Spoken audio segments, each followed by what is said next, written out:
So I guess this might be canon now? Hello, and welcome back to another brand new Doctor Who review where we're on near the end, really. We just have 2 more weeks to go. So it's season 1, episode 6, Rogue, written by the people who worked on Loki season 2. So, yeah, this has been an episode I've been kind of looking forward to the most because, well, there was a lot of speculations about this rogue character on who he is and who he might be. And a lot of people speculated that they recast John Barrowman with this person to be the new Captain Jack Harkness, because of all that situation that happened with John Barrowman a couple of years ago, and I'm glad to say that's not the case. That Rogue is his own character.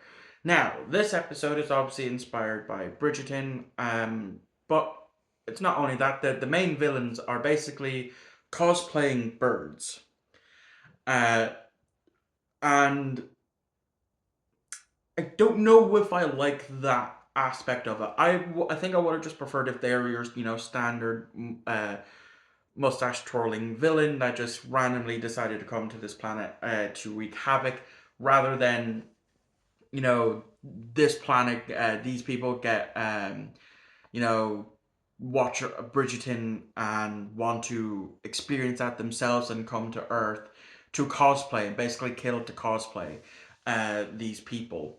Um, and that's basically the whole premise of the episode. Is Rogue? He's this bounty hunter who's trying to come hunt down who he thinks is just one of these people. And turns out no, there are multiple.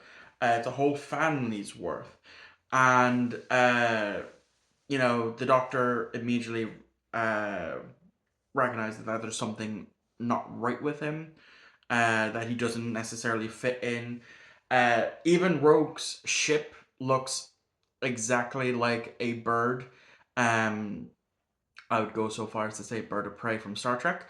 Or not even, yeah, bird of prey, the Klingon bird of prey from the Kelvin films. It kind of looks like that.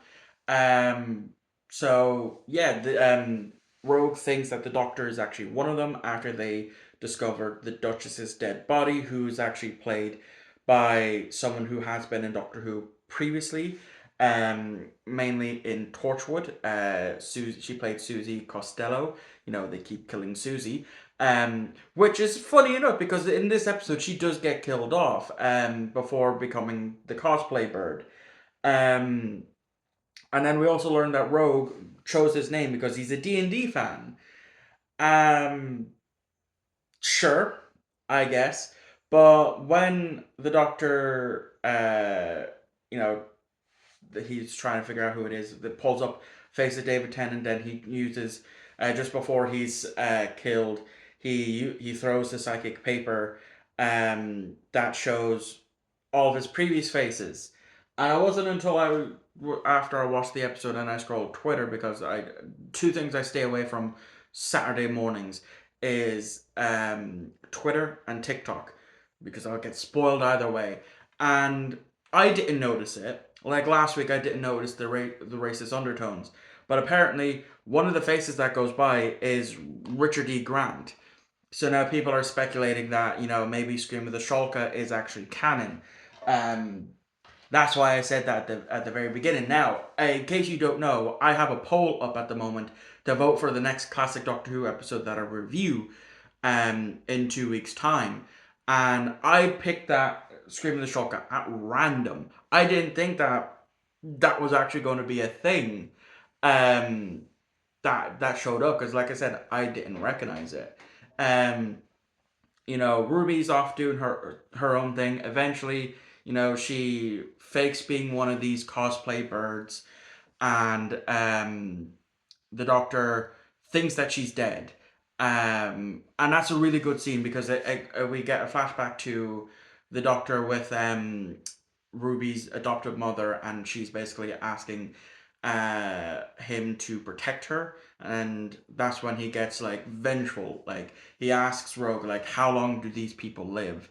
And he's like 600 years, and he's like, good, that's long enough for them to suffer. And so he sets up the trap, and then Ruby of course reveals that she is Ruby, not one of these cosplay birds. um and then Rogue sacrifices himself after kissing the Doctor. And I kind of want Rogue to return. I do think it would be interesting to see where they bring his character um, moving forward. So yeah, I like the episode. I'm looking forward to next week because we're going to finally get word on who Susan Twist slash Susan Triad is. And yeah, so thank you all for watching. I hope you enjoyed. If you love Doctor Who, make sure to subscribe because I post Doctor Who videos regularly. Like I posted two this week so far. This is the third. So yeah, I'll see you all next week for the Legend of Ruby Sunday.